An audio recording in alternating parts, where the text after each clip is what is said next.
It is really blinding to stand up here and try to look out at the crowd. It's like church. Nobody wants to sit in the front rows except for Barry. Thanks. All right, I hope everyone had a good night. For those that were in Nashville, it looked like it was a very nice evening to go out and have some fun on the town.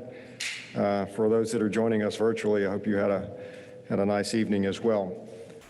I'd just like to thank Napa again for the reception last night. We enjoyed that very much. So we've got a few things to talk about this morning, and I'm going to jump right into it. My first presentation, I think we'll get that going here in just a second. All right, so what I want to start out with this morning is we've been working on this thing that we're referring to as the BMD Implementation Guide.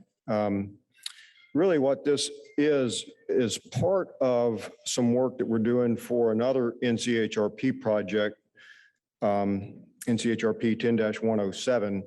The title for that project is Guide for Implementing Performance Specifications. And we're a sub to ARA. ARA is handling the concrete side of this guide. There's performance specifications being developed by them for concrete, and then NCAT is handling the asphalt side of it. So they're parallel efforts.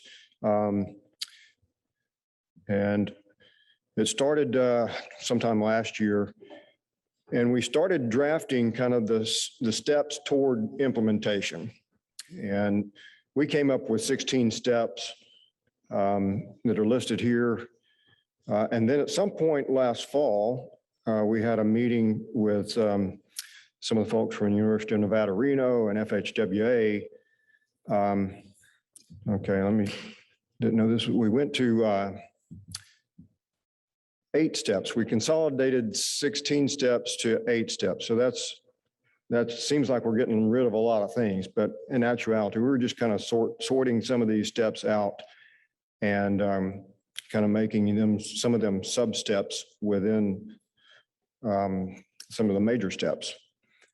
And if you were here a few days ago for the AAPT, last day of the AAPT, I think it was yesterday morning, Dr. Ely Hodge kind of walked through these steps as well. And so now we're on the same page about what are the major tasks toward implementation. And that's what I'd like to spend some time talking with you guys this morning about what those steps are. So we've started drafting this, not just in a PowerPoint form, but in a document form.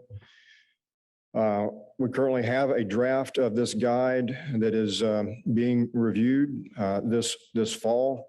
We're going to be meeting with several states to kind of go through this with them and let them criticize what we've written. We can adjust and kind of improve what we've written and then have the final product out sometime next spring. We'll also be doing workshops sometime this winter to actually kind of present this information in a longer format than what I'm doing in this 45 minutes or so. But the guide has 8 chapters corresponding to those 8 major tasks in the previous slide. But I'm going to go through those kind of one by one and just kind of hit some of the highlights of what those chapters, what those 8 tasks are. So the first one is motivations and benefits of balanced mix design. Starting out with what are performance specifications. Again, that's the title of the overall NCHRP project is a guide for performance specifications. So it's a good starting point. Have to talk about why we want to change. What are the motivations for change? Talk about the benefits of balanced mix design. Some of those have been talked about a little bit already the last couple of days. And all these steps, the steps in the process. Some of the major steps and obviously some of the sub-steps. Chapter 2 is planning the process. And one of those is to identify champions in the organizations. This would be the highway agencies. You know, you're going to need really support from the upper levels of the DOT as well as from industry. The second one is establish stakeholder partnerships. And that was something that was highlighted yesterday by Virginia and Vermont and New Jersey, and I've heard this from other states, is it's really important to have this good working relationship. They call them task groups or partnerships or whatever, specifically on implementing balanced mix design. And that's really important because there's a lot of details that the industry and the agency need to be on the same page about. Part 2.3 is identifying all those issues and the resources. So there's a lot of information out there on balanced mix design, a lot of good information, and you need to sort of sort through that information and spend a little time kind of reviewing what others have done, some of the lessons learned, that kind of thing. Next part is establishing goals. What really do you want to implement? And how quickly do you want to implement? Do you want to implement just the mix design test and then think about quality assurance as a future thing, or let's kind of do it all together? Those are kind of things of goals. Then you got to map the task out.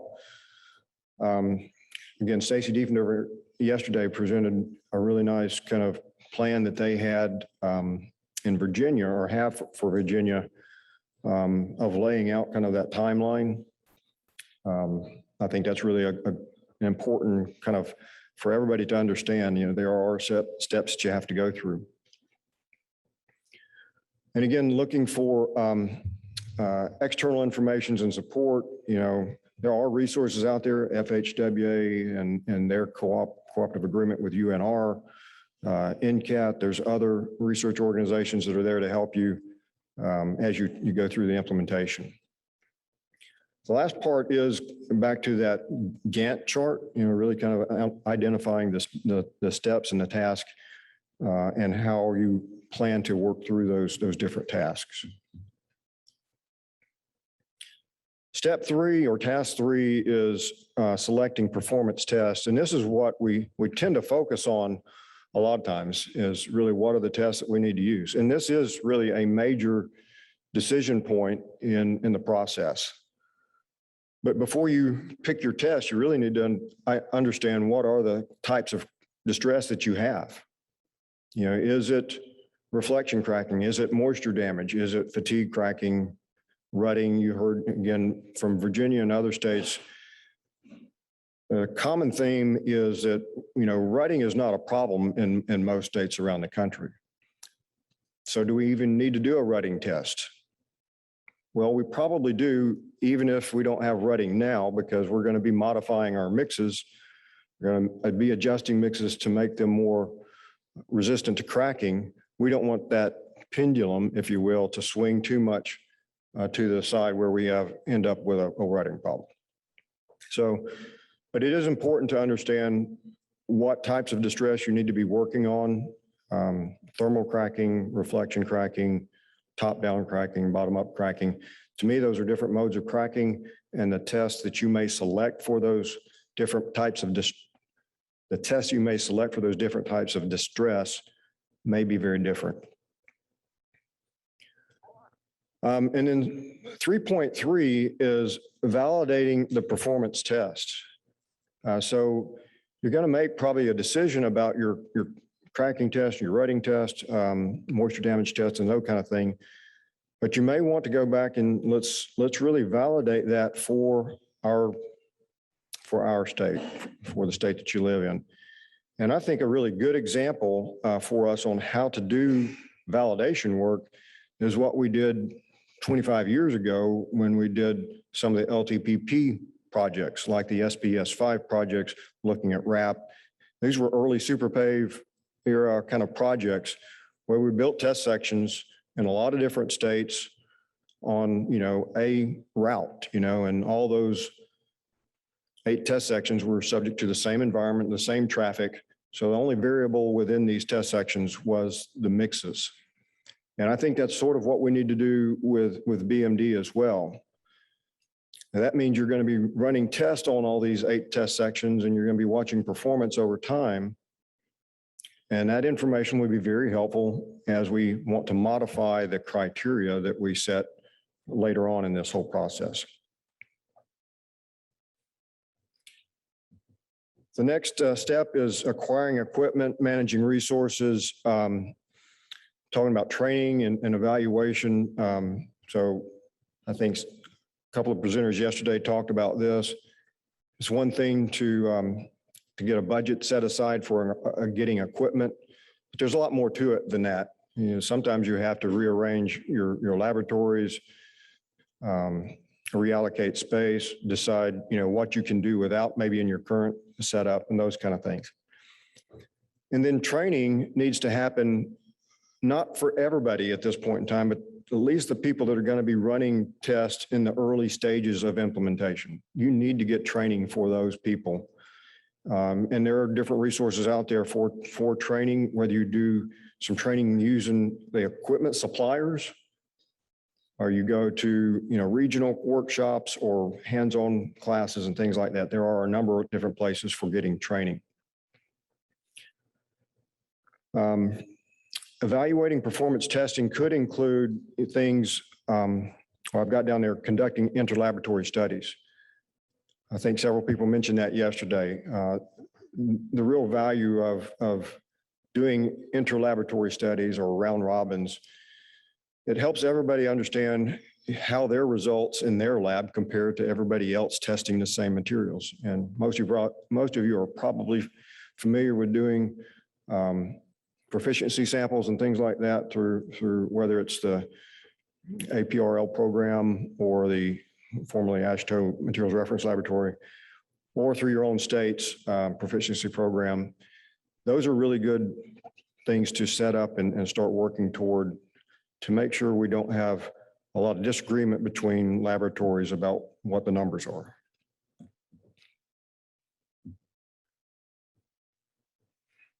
The next step is establishing baseline data, and this is a big task, a really big task. And it's really trying to gather the information needed to help set criteria. So for some of the tests that are going to be implemented, the state already has probably a good bit of information. You know, they may have implemented, for example, Hamburg 10 years ago or 15 years ago, and they've got a good history of Hamburg results and those mixes how they have performed in the field over the last 10, 15 years. So that kind of information is very helpful by looking at what you have and what your pavement management system data says. It was mentioned yesterday about conducting benchmarking studies. Following me this morning, we're going to have two states come up and talk about their benchmarking studies to go a little more detail about that. That's a key part of this chapter. The next one is conducting shadow projects. And I'll explain what shadow projects are on the next slide, but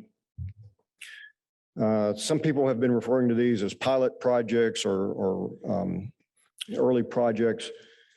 And we'll make some distinctions about what shadow projects are and what pilot projects are, at least the way that we've defined those. There's not a standard definition for that, but we're trying to help explain the differences between shadow projects and pilot projects in this guide. The last step in this chapter is determining how to adjust mixtures containing local materials. And this is not just researchers, you know, going through studies and saying, all right, yeah, this is what happens if you go from an unmodified binder to a polymer modified binder. This is contractors, real mix designers, learning with their materials how to adjust their mixtures.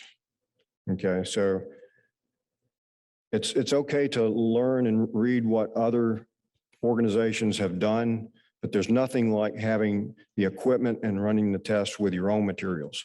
So that needs to be part of the process. It needs to be part of that learning process going on right here. All right, so this is about benchmarking. Stacy gave a good definition yesterday. What I defined it here is a study to establish a database of test results for currently used mixtures.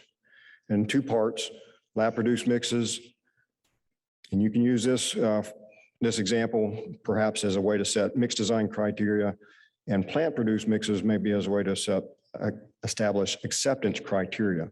There's a lot more to that kind of decision process than what I'll go into right now. The analysis of benchmarking, I think you'll probably see some examples, so I won't go into the nitty-gritty at this point in time. But one of the key parts is looking at that distribution of CT index results or flexibility index results or SAP results or whatever the test that you choose. What is the range of results for the mixes within your state? And you may have to break it down as to mixes of different types, mixes in different mix categories within your state. Maybe your higher traffic mixes, your lower traffic mixes, those kind of things. All right, so this is what we're defining as a shadow project. And it's a project in which you're gathering mixes from those projects at a frequency that's similar to what you're currently running your current acceptance tests. Okay, so every sublot where you're gathering mixed samples, you need to be doing that within these shadow projects. So shadow projects has a number of goals. One of those being it's a way to get more people familiar with the tests and how to run those tests, how to prepare samples. This is going to add to the information in the benchmarking database. But the third goal right there probably is the most important, and it's not talked about too much, but it's to gather information on typical production variability. That production variability is different than the variability that we keep talking about, the coefficient of variation within laboratories or between laboratories, because this includes also the variability of the materials changing during production. You know, that variation in asphalt content, the variations in gradation that are going to impact. That needs to be understood when you're writing the specifications and writing and putting down limits for each of these tests. So once you have all that information, you're ready to start developing your specifications in your program. You may have to alter your current sampling and testing plans. You may redefine what you call a lot, sublot, those kind of things. You may not. This is where you're starting to really put together specifications, provisional specifications, I think is what Vermont called them yesterday, where you're going to use those on these real pilot projects. And using that information to really, I think, revise and adapt, keep evolving those provisional specifications. So a pilot project is different than a shadow project, at least the way that we're defining it. A pilot project is where those new criteria, those new specifications are actually being used and enforced. And contractors will have to know that as part of the bidding process. I got to know what the new limits are, and they'll include some uncertainty in meeting those targets in their bid prices, right? And the goals of pilot projects are, again, to expand the number of stakeholders, people familiar with the test, and how the test can be run in the field and those kind of things. You're going to use these pilot projects to evaluate the preliminary specifications or provisional specifications in a real world project setting. You know, are the testing frequencies reasonable? Can we turn the results around quickly? Are the proposed pay factors, if you have pay factors based on these new tests, are they appropriate? And then even things like the dispute resolution system that you have, you know, part of your quality assurance program. And then we're going to have to revamp our quality assurance and our training programs and our laboratory accreditation programs. You know, it's a lot of new things for people to get familiar with. So they got to get familiar with running the test, but also, you know, the new specifications. What are the limits and how are we going to deal with those limits? Are we going to continue to use our current measures of performance or, you know, PWL, absolute deviation, whatever your state happens to use right now, or are we going to have to modify that? And the last step is obviously implementation. And that's not necessarily where you stop, because some of these are going to be iterative processes. You're going to probably, after you get to task 8, chapter 8, you're going to learn, oh, there's a better test. We're going to start this whole thing over again. But there may be that kind of things where we need to keep in mind that things are going to continue to evolve. So that's real quick, kind of the summary of the BMD implementation guide. Again, we look forward to sharing that document after it's been vetted a little bit more through this fall, going through the NCHRP process and get it out. But I'll be happy to answer any questions that anybody has at this point in time.